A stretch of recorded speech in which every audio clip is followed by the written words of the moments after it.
¿Sí? Se habla de agosto, se habla de septiembre, se habla de algunos meses en algunas provincias en donde quizá incluso pueden volver las clases presenciales antes. De hecho, en Jujuy está empezando a pasar algo. Anoche le escuchaba a la ministra de Educación de esa provincia, pero ¿qué va a pasar a nivel nacional?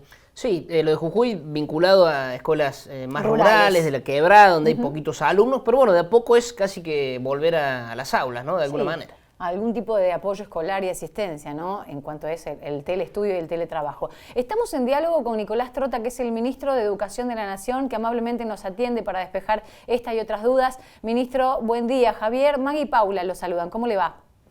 ¿Qué tal? ¿Cómo están? Muy buenos días. Bueno, para adentrarnos en torno de esto que usted permanentemente, ¿no?, está haciendo reportes y cuestiones que tienen que ver con la educación, ¿qué se avisora? ¿Cuándo vuelve la educación presencial y en dónde fundamentalmente? ¿Cómo está Córdoba en este sentido? ¿Qué nos puede decir? Bueno, primero que la vuelta a la escuela se vincula más al campo epidemiológico de la ciencia médica que al campo educativo, lo que nos debe ordenar esa decisión frente a una premisa clara de nuestro presidente, de nuestro gobierno, con mucho acompañamiento de todos los gobernadores y gobernadoras, es priorizar el cuidado de la salud, ¿no? No olvidar en ningún momento que estamos transitando una pandemia que ha causado y sigue causando estragos en muchos países del mundo y que en la Argentina hemos logrado contener el impacto, pero para seguir conteniendo ese impacto tenemos que ser muy cuidadosos en cada una de las decisiones que tomemos de cara al futuro.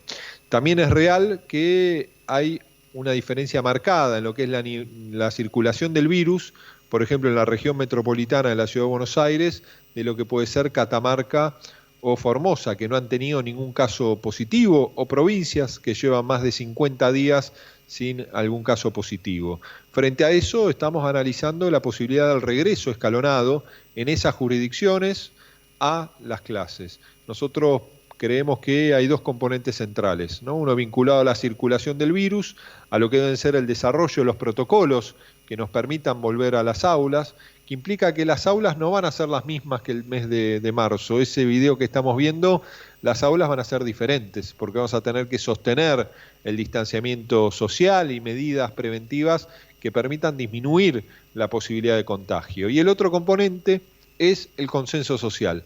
Para volver a las aulas tenemos que tener consenso social de nuestros docentes, de nuestros estudiantes y por supuesto de las familias. Entonces estamos trabajando en esas dos instancias a partir del Consejo Federal de Educación, donde están representadas las 24 jurisdicciones, las organizaciones sindicales docentes y las principales referencias académicas.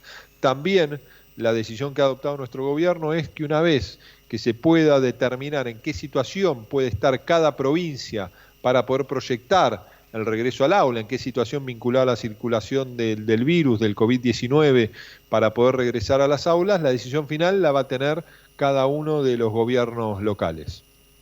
Ministro, buen día. Javier es mi nombre, el gusto de saludarlo. Uno imaginaba cuando asumían allá por el 10 de diciembre que tenían todo un plan en carpeta y con mucha expectativa de una nueva gestión y de repente se topan con esto que ha cambiado un montón de paradigmas. Y le pregunto más desde su lugar como ministro de Educación, pero también desde una cuestión personal y hasta política. ¿Cuánto nos ha cambiado o nos va a cambiar esta cuestión? Porque venimos hace 70 días hablando de una cuarentena y antes veníamos hablando de que el virus ya estaba en el país. ¿Cuánto nos va a cambiar a futuro estas cuestiones, sea desde las costumbres, sea desde la cuestión educativa? Hablamos mucho de la cuestión híbrida en estos tiempos, de qué va a pasar con la virtualidad. ¿Cuánto piensa que esto puede cambiar en un futuro?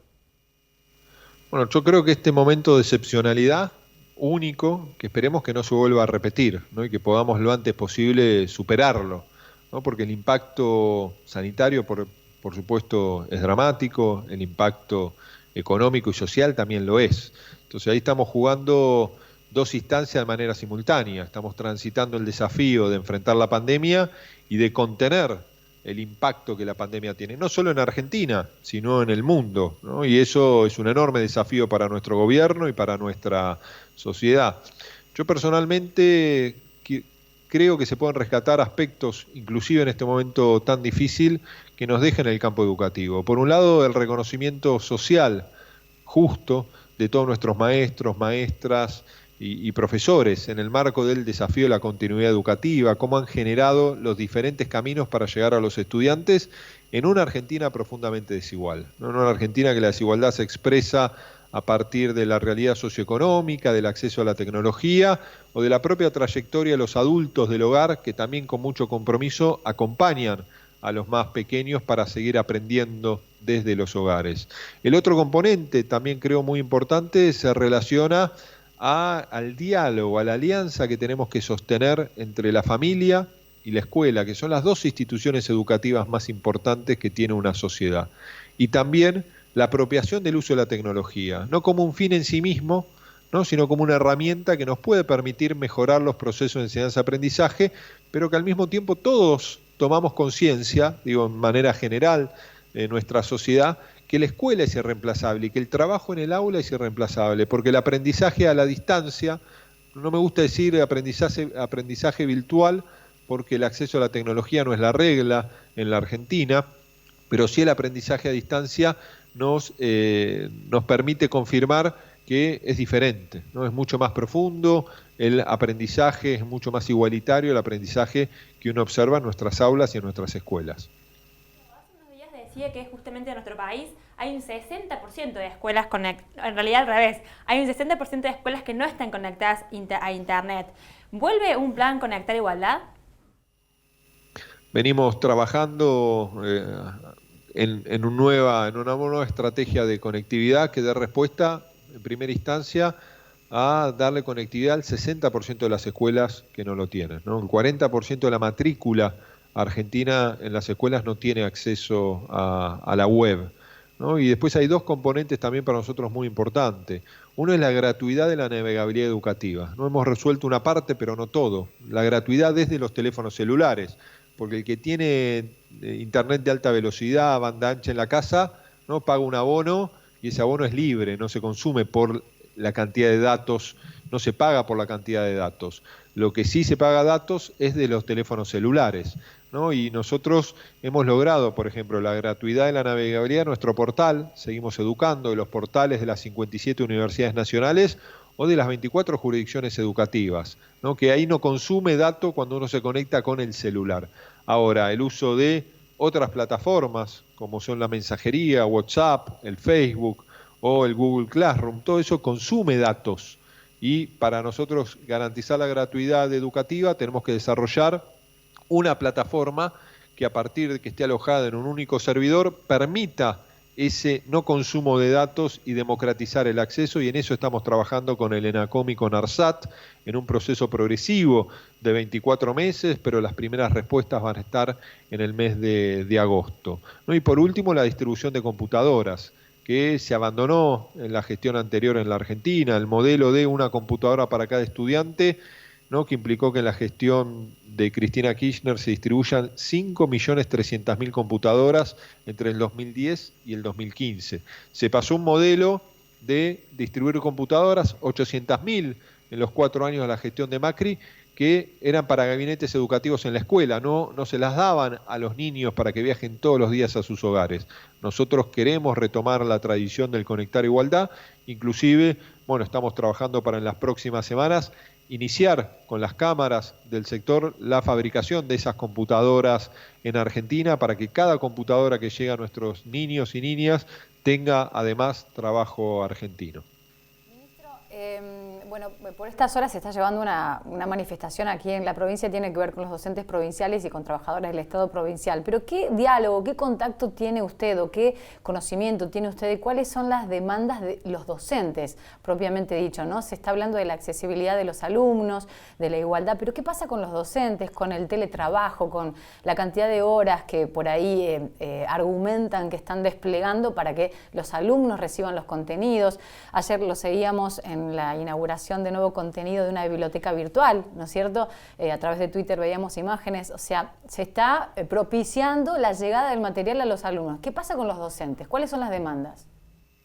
Bueno, las demandas de los docentes son demandas justas y lógicas y las tenemos que abordar, y en eso estamos trabajando en el marco de la Paritaria Nacional Docente, la Comisión Técnica de Condiciones de Trabajo, y esperamos la semana próxima poder estar aprobando un documento en el marco del Consejo Federal de Educación que vea reflejado lo que debe ser la regulación del trabajo en las condiciones actuales de la pandemia, ¿no? Que también es un enorme desafío y no está en cabeza de los docentes, sino está en cabeza de las instituciones educativas, que tienen que ser lo que gestionen el vínculo, lo puedan organizar y establecer las pautas de trabajo, que se vincula a la cantidad de trabajo, a cuestiones como es el acceso a la tecnología, el acceso a una computadora, cuestiones que tenemos que dar una respuesta al sistema educativo, sabemos que no lo podemos hacer inmediatamente, sí podemos regular condiciones de trabajo, pautas del vínculo, docente-institución, docente-estudiantes a la distancia, cuestiones simples como son los horarios, no es lo mismo la educación primaria,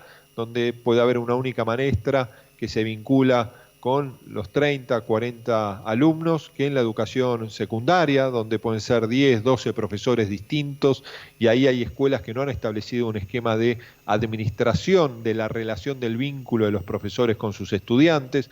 Bueno, son todos estos aspectos que en el marco de la paritaria estamos muy cerca de aprobar con las provincias, con el Ministerio de Educación Nacional y con las organizaciones sindicales y los especialistas, esta respuesta necesaria a una situación excepcional, impensada que hoy estamos transitando.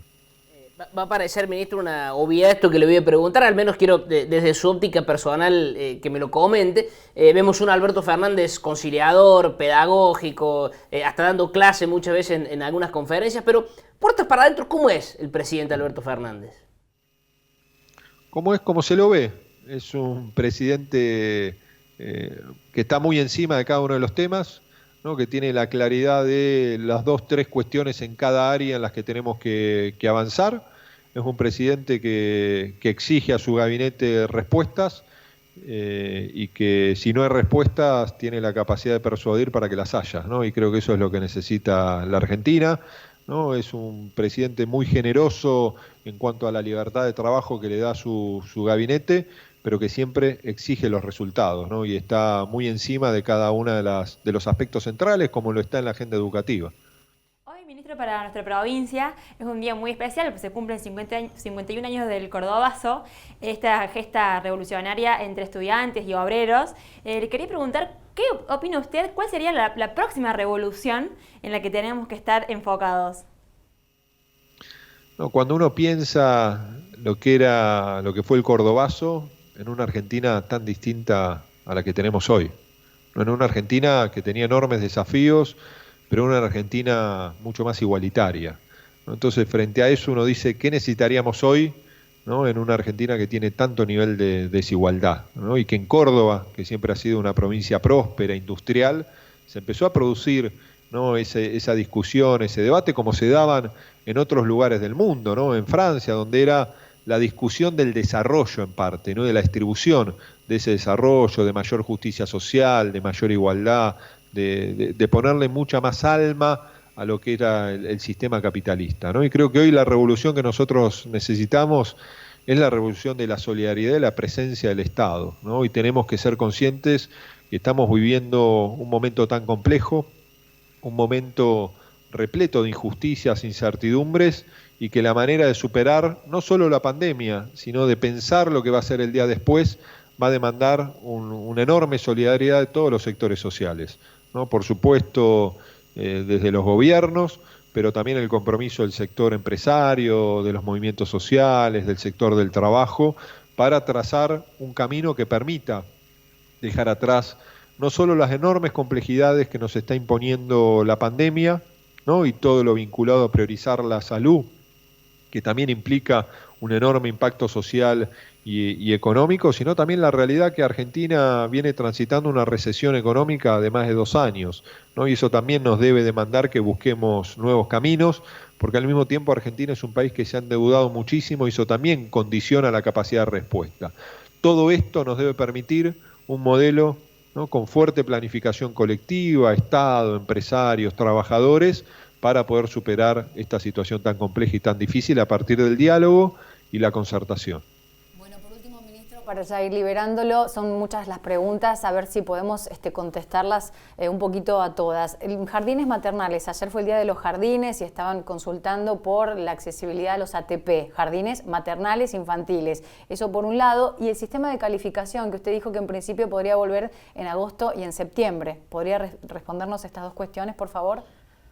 Bueno, voy a tratar de responderles el primer tema rápido, pero es complejo, pero sí. los jardines maternales que se han presentado a este programa de asistencia para el trabajo y la producción para que se puedan cubrir los salarios del mes de abril.